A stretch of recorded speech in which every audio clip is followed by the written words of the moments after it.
সর্ষের তেল, মেথির শাক রান্না করবো।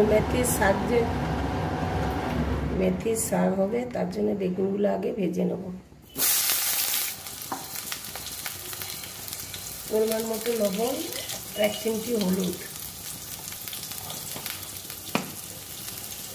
আমি ভেজে নেব। বেগুনটা ভেজে নেব। বেগুন ভাজা নামিয়ে নিচ্ছি। বেগুনটা ভেজে নিয়েছি। নামিয়ে তেলের মধ্যে কপা রসুন দিচ্ছি, 3টে লঙ্কা দিচ্ছি,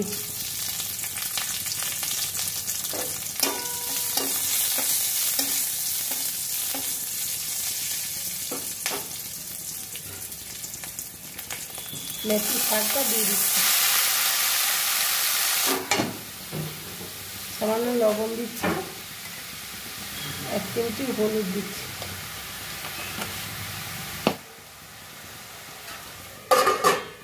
ঢাকা দিয়ে দিলাম।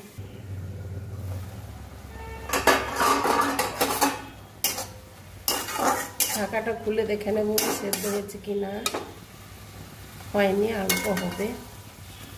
চিনি দিচ্ছি, বেগুনটা দিয়ে দিচ্ছি,